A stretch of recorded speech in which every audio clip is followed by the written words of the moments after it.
Welcome back. Increasing and decreasing in emotional intensity. Another way to gain mental and emotional mastery. Everybody should have this. Most people don't. You'll have it. And again, you'll be able to use these tools to change your emotional states, and through subtle influences, which is what neurolinguistic programming is, you'll also be able to persuade other people to shift as well.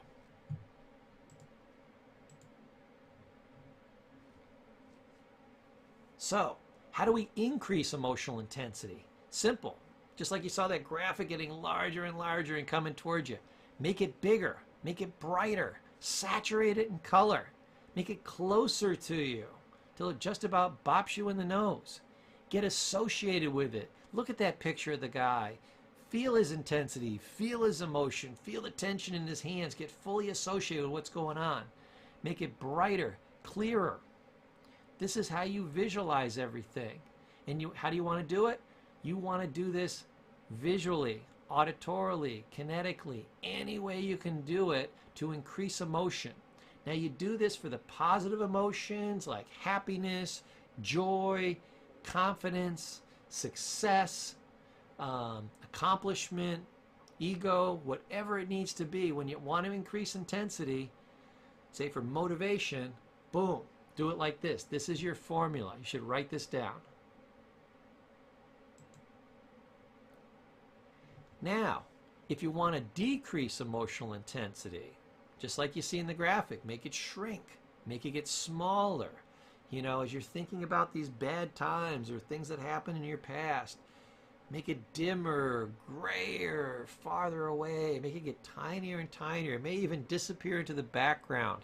Don't be feeling what that person's feeling. Use emotional detachment. Get away from the feeling. I really don't feel anything. I'm an unaffected observer. Make the picture fuzzy and maybe smeared, maybe a little blurry so I can't quite see it.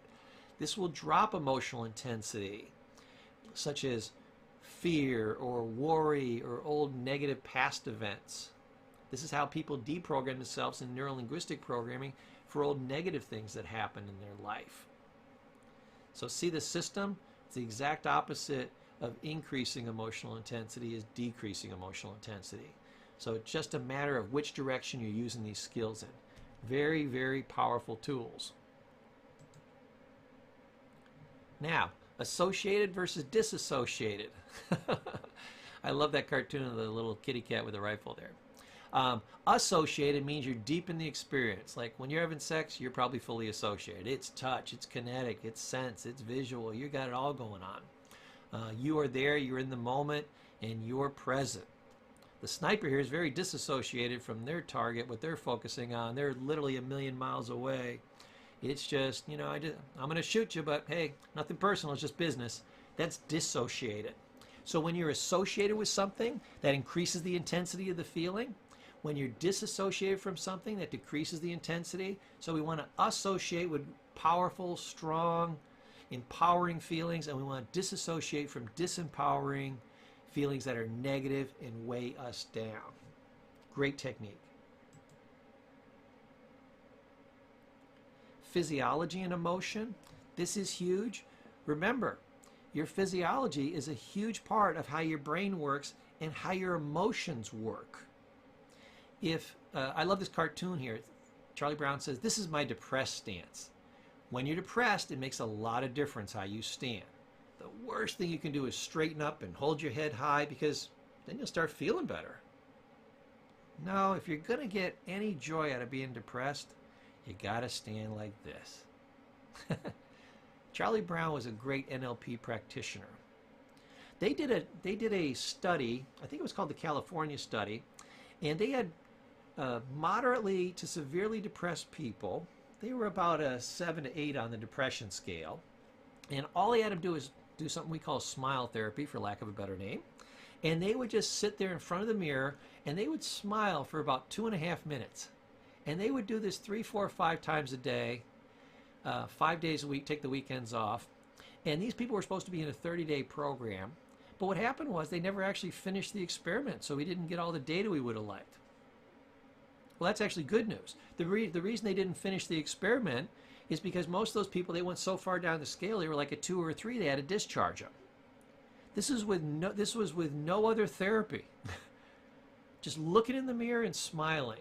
I noticed lately on the TV shows, you'll see a lot of people doing their superhero stance, and they smile and they look up in the air and they elongate themselves, and they just sitting there like a superhero with their hands on their hips in a wide stance, and they just sit that way for like 2 minutes, and all of a sudden they feel this massive flow of good feelings and total self-confidence. Why? Because the physiology is changing the psychology. The physiology, I'm going to say it again, is changing the psychology. Write that down. Think of it if you're thinking of, I want you to picture somebody who's really depressed, almost like Charlie Brown. Is their head up or is their head down? Are they smiling or are they frowning? Are they breathing alive and full or shallow and really low? Are they talking really high or are they talking really low? Are they talking really fast or are they talking really slow? Notice what people are doing. The way they're using their tone, their pace, their physiology, mostly their physiology we're talking about, that's how they change their emotions. That's how that works. That's how you can change your emotion. It's a master key of life, and I want you to have this skill.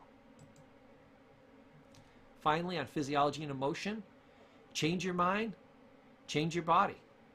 Change your body, change your mind. This is the mind-body connection they're always talking about.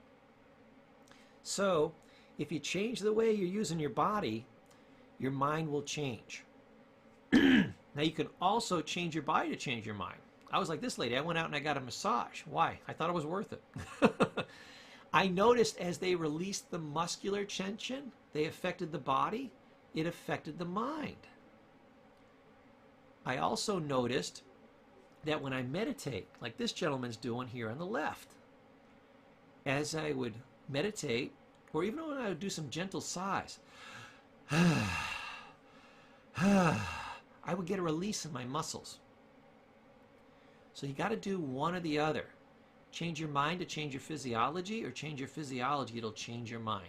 Works in both directions. Almost like the carrot and stick thing we were talking about earlier. What's the best solution? Do both. Relax the body, relax the mind.